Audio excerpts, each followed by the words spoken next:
King Yema himself has allowed a very rare connection from here at Geekdom headquarters in Tampa, Florida, all the way down to hell as I bring you a very, very special interview. And yeah, you thought the Chris Sabat interview was big. I got somebody even bigger. So please welcome, for the first time ever on YouTube, interviewing for the first time ever on YouTube, I'm going to get to speak to a man who really is a real icon of Dragon Ball beyond anybody who we've ever spoken to in the past. Please welcome, folks, the star of Dragon Ball Z Fukatsu no F, Resurrection F, and really the star of Dragon Ball Z. Please welcome Lord Frieza himself. Hello, and thank you for such a kind and generous introduction, Mr. Geekdom 101. I am a big fan of your work. It keeps me very sane when I'm down in hell with all those little angels that flutter around and bother me so much.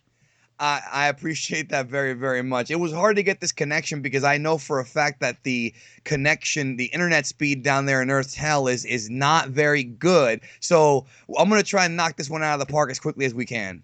Oh, that sounds fine with me.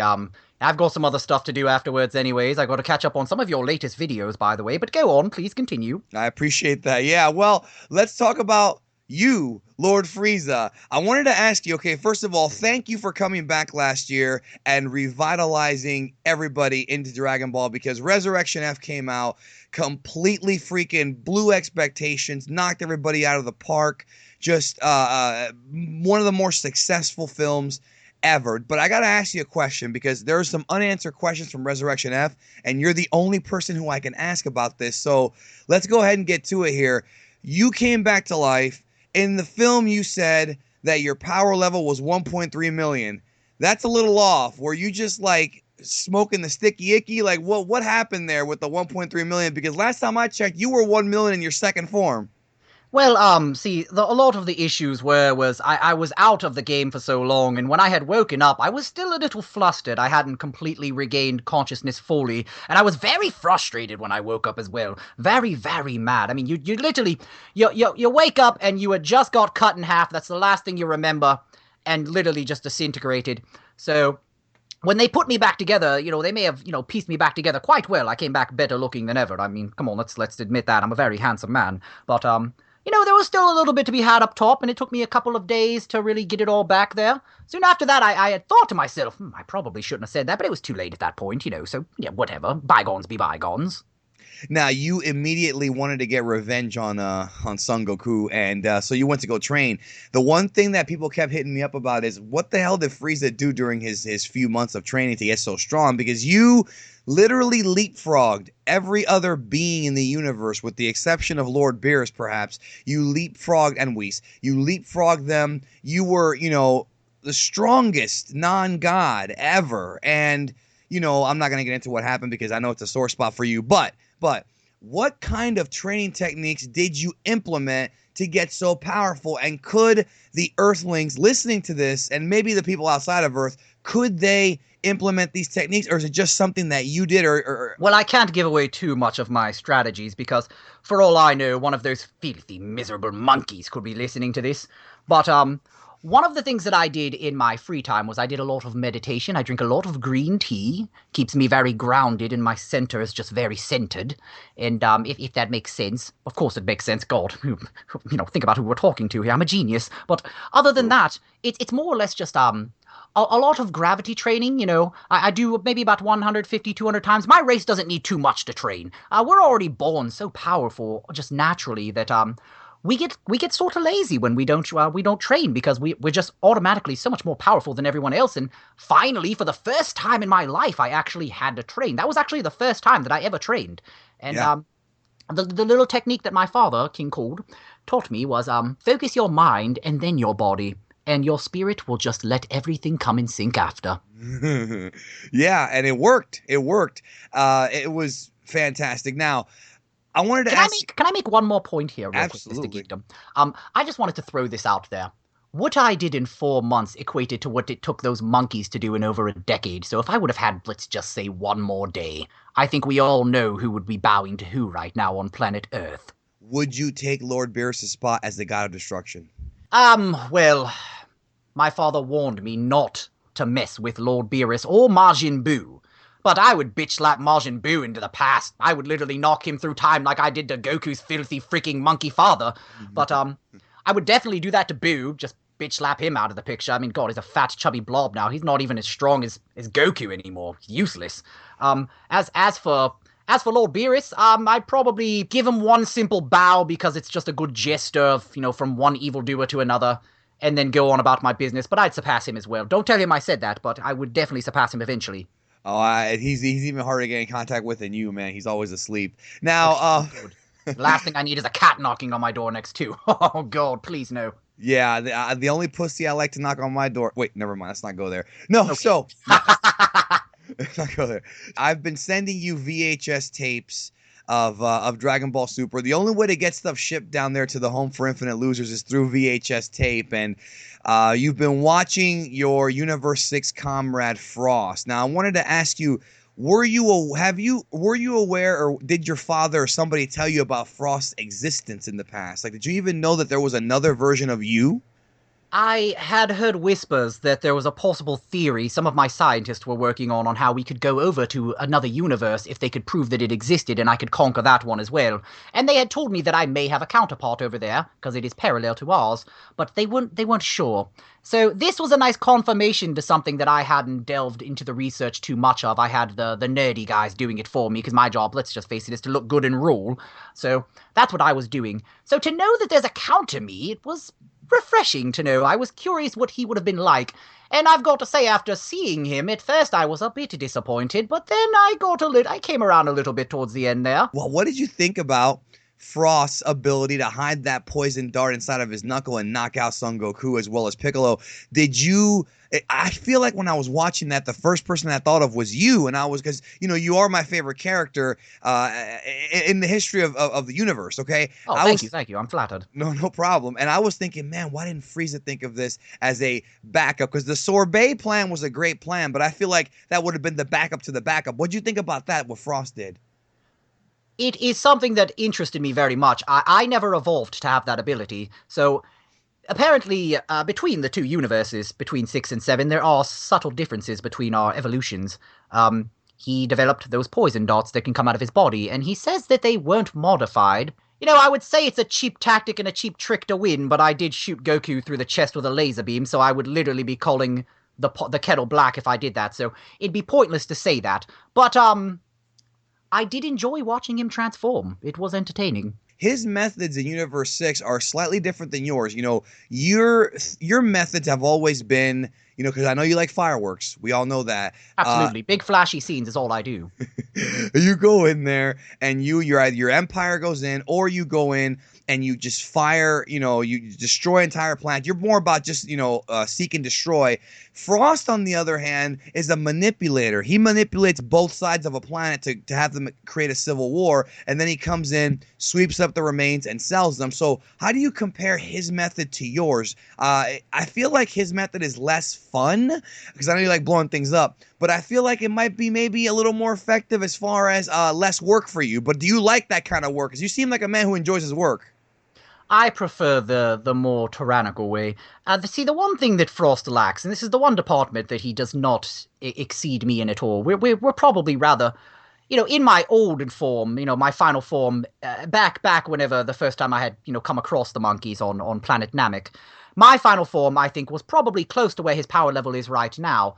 But the spot where we differ is that he can't control his and I can, so he can shoot random bursts of power here and there, but I think I was a little bit stronger because he went to his final form, but I never seen him go 100% in it. I could do that, so that's one thing we haven't seen yet, so if he can do that, then we're talking, but my final form now, I would just right across the face, he'd be gone. I don't appreciate how he does beat around the bush so much, though, to answer your other question.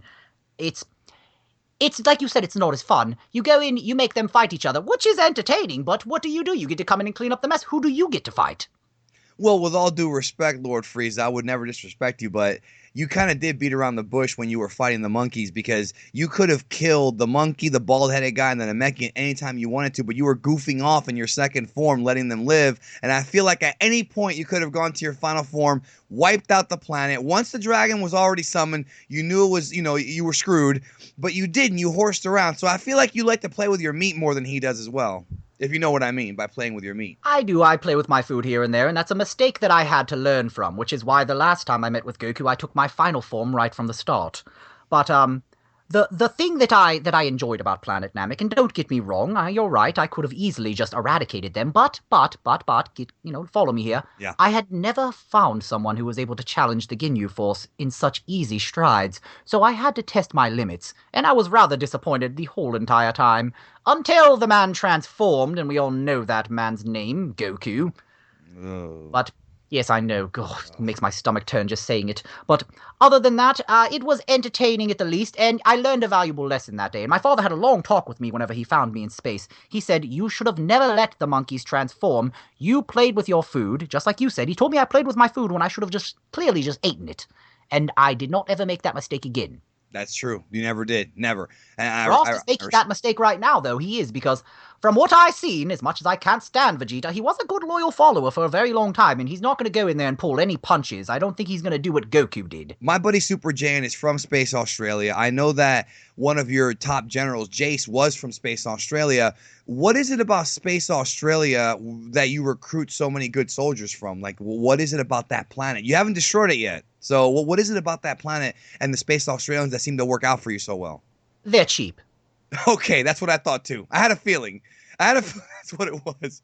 Yeah, Now, they're cheap. They don't cost very much at all. The accent's entertaining. I keep it around. It's funny. I make them say things in the accent, and then I tell them to get out afterwards, and that's all. That's exactly why I employ Super JAYAIN too, for those very same reasons. Exactly. See, great minds think alike. You understand me, Mr. Geekdom. I like you. Of course, you're my favorite. You're my favorite ever. Seriously, you are. You destroyed all the monkeys. You wiped them out in a glorious blaze. Oh, best day of my life. Best day of my life. Go on. I agree. And but Vegeta and Son Goku's brother and Nappa, you kept them alive. Why? I was curious about that. Why'd you spare them? Well, they were some of the best evildoers that I had. They did not question a single order. They always delivered. Every single time I gave them a task, they always delivered. If I told them I wanted a planet, I got it. Within usually earlier than the time frame I gave them. I'd give them 3 months. They'd get it done in a month and a half, 2 months usually. So quick turnaround time, saved a lot of money, made large profits. I commanded somewhere around 440 some planets at a time, I believe. So they were a big help in that as well. I mean, and he also has a bad haircut, which really, I know that irritates you as well. Oh yes, if you took the widow's peak away, it's literally 50% forehead. But other than that, I know, right? You just visualized it, didn't you? Yes, you see what I'm saying now. But as for the Raditz man, that man over there, really long, flowing hair. I don't know. I liked his voice. It was entertaining. He was very evil. His laugh was very, very evil, and I can appreciate a good evil laugh. So. As for the bald one, I figured, well, if I kept Vegeta, I had to keep him because let's face it, that was the father that Vegeta never had. Vegeta's father was there, but let's face it, I killed him off really early, so. One Punch. You were the original One Punch Man. Yes, Saitama's just a bad copy of me, obviously. I've noticed that, and he has the same haircut as you, so there you go. It's crazy. So I wanted to ask you something else too about that. I've gotten tons of people asking me this question, so I finally get to ask his lordship. Has Captain Ginyu ever tried to change bodies with you, and is that his original body that you're aware of? I met him in that form. So If his body snatching goes back farther than that, I'm not aware of it. I think we both know it would be futile for him to try, and I think he knew that as well. I always thought it was something out of respect. Like maybe he was because remember, he came back, switched bodies with Tagoma, he still was loyal to you. So he was loyal to you years and years and years. I feel like you guys had this like bond where he just was subservient to you forever until the day he died, you know? Oh yes, absolutely. He knew better for one, and he did have a very clear respect for me, as he should. I am his lordship. And one thing about Ginyu that all people probably know is he does respect power. And he knows the power that I carry is vastly greater than anyone he's ever met, including the monkeys, because by the time he had met the monkey, it was already too late for him. Yeah, it sucks because I really liked him a lot. He was a... Oh, no, I had nothing bad to say about Ginyu at all. Actually, I don't really care for any of the Ginyu Force beside from him. That's it. He's the only one. Well, they're all a bunch of idiots. Let's be real about it. Oh, God, please don't even get me started on the redheaded one. Oh, my God. Yeah. Oh, listen, boy. I've got nothing against gingers, but that guy can fuck off. All right. I have no words. Excuse my P's and Q's there. No, it's okay. It's all right. I have no words. All right, so let's talk about some other things here. I know frequently asked questions here. Donald Trump, Bernie Sanders, who do you pick? Well, man, you really put me on the spot there. I don't know why this country, like, this earth has this obsession over elections when, I know that that's not, I'm more of a dictator than anything. I think there should just be one man ruling the whole entire world, and what he says goes. And if you don't fall in line, death beam. That's all. And that's how that's worked for me for a very long time, as you can see. Yes. Hundreds of years. So you don't even care about the election, then? That's good, because I don't either. I don't really care either. I've seen everybody say a whole bunch of things. Mr. Bernie Sanders is for the people, and Mr. Trump wants to build a wall and shut down Tumblr. You can shut down Tumblr, that's fine by me. But I don't really care about the wall. I don't really care about being for the people. If it was up to me, I'd be in office. I'd be running. That would be my whole entire nation. I'd take the whole planet, overthrow everyone, and everyone would worship me, as they should. That's the right way to do it. That's the right way. So, Captain America or Iron Man? Oh, man, you're putting me on the spot a lot here today, Mr. Geekdom. Yeah, I'm sorry. Really put me on the spot here. Okay, just because you're a big fan, and I do like your work, I do. Appreciate it. I am more of a fan of Iron Man, and not because I think Captain America is lame or anything. I mean, he's a nice-looking guy, very handsome man.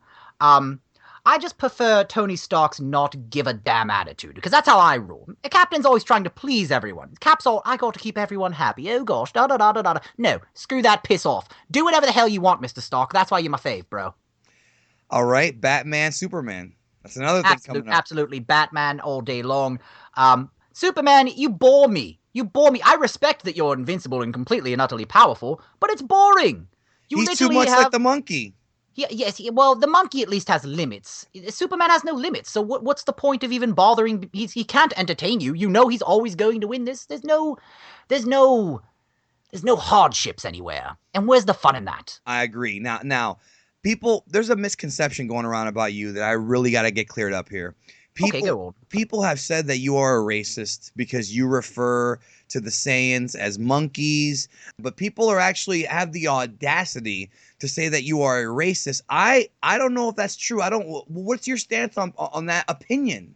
Okay, well, for starters, I'm not a racist because I hate everyone. I know, you hate every Namekians too. Oh, Namekians, Earthlings, Saiyans, everyone, literally we could go through the whole entire list. I hate Lord Beerus. I mean, I don't tell him that to his face, but I can't stand him. He's a purple cat, for God's sake. Get out of here, go home. But other than that, as for the monkeys, I don't call them monkeys to be racist.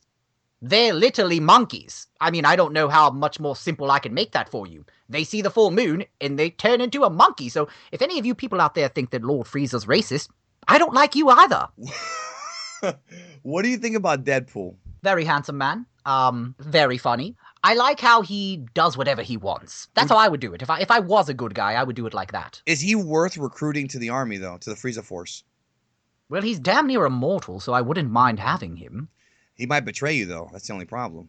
Yes, but, I would just cut his head off and let him float around in space forever, and then he couldn't do anything. That's that problem solved. Yeah, but we're going to have some people say, oh, he can regenerate. We'll cut it off again, right? Yes, he can regenerate all he wants. We already know he doesn't have the scale of my power. I can blow up a planet. Can Deadpool do that? No, he can't. You got him. Exactly. So, Mr. and Mrs. Butthurt fans out there, just put a big hole in your theory, didn't I? Why did Mewtwo copy your colors? I'm bitching. Okay, fair enough. There's another question. These Americans, for some reason, have been spelling your name with an I for about 16 years now, 17 years, 18 years, something like that. Can you confirm that your name has no I in it? See, the thing about my name is I do accept it with the I. I myself spell it on my own personal social media areas, Frieza, because it's more recognizable to them. Well, I just got checkmated. But I accept the EEZA more because that is more of the correct way to spell it. But at the end of the day, I think that I'll leave it up to the fan. As long as they love their lordship, it doesn't truly matter to me. That's actually very, very kind of you. For the record, we all know that FREEZA was the first and proper way to say it. It was. We've allowed the IEZA to stick around so long that it became acceptable. That's the only reason why I take it as an acceptable answer. Well, yeah, either way. You weren't exactly checkmated, my friend. Yes, I have been. I feel like I am. I feel like I am still, though. I mean, but that's okay, because if I'm going to get checkmated by anybody, I'd rather it be you than, I don't know, Piccolo, Sorry, Quinn. Oh, the Green Man? Yeah. No. The Sorry, Green Man is the so Green Man, but useless. you don't. I mean, the only thing that I could see him being good for is being a good dad. I hear he's a great father. Yeah, I guess you could say that. And as for the Green Man, I mean, if you think about it like this, if you could only bear your children through an egg, wouldn't you be looking to adopt someone else's? I mean, that's gotta hurt coming up out of your throat like that. So, Frieza, I understand that because you're such an important figure in Universe 7, that King Yema has granted you permission to be on social media, and you actually have a YouTube channel. Yes, I do, and I do different things on there, little parody things. I do I go to audition sites like Casting Call Club, and I sit there and troll auditions and have fun with that. And I also do Let's Plays of video games, including Dragon Ball Xenoverse, as yours truly, by the way, Golden Lord Frieza. So if anyone would like to check me out, I'm sure you would probably be okay with putting a link in the description or wherever you'd like on the It'll screen or be something. there. I don't know how you do it. It'll be there, I assure you. And I'm also on Twitter as well, at Real Lord Frieza, all one word. Yes, folks, follow Lord Frieza, and you can ask him more questions about, because I did want to ask you about kind of how the Empire was built, but I feel like that could be like a 4-hour story. That deserves its own movie almost. I could go on for a very long time about that. All right, well, our connection's about to get cut here because we don't have much time left, but thank you, Lord Frieza, for talking to me. It's a pleasure. I'm so honored and grateful and humbled to be speaking to you. Like, I've listened to you since I was a kid. Well, it's my pleasure, and I'm like I said before. Again, I am so flattered that you find me so entertaining, Mr. Geekdom, as I find you as well. I do, and I'll be looking forward to watching this on your channel when it comes out. Well, I like destruction and as much as you do, and I really wish that I could learn that death ball that you have and use it on all the clickbaiters. It would make me feel so good. In due time, we'll have to meet up next time I'm resurrected. Yes, which hopefully will be very soon because, we need to get those ratings up for Super. Frost's not cutting the mustard, bro. Frieza's got to cut it. Yes, Frost, he did an okay job for a minute there, but, let's face it, he's just an opening act for a much greater plan. He's just a wannabe in some ways. Indeed. All right, well, we'll catch y'all down the road. Check out Lord Frieza. I'll put the link to his YouTube down there, and we'll talk to you later.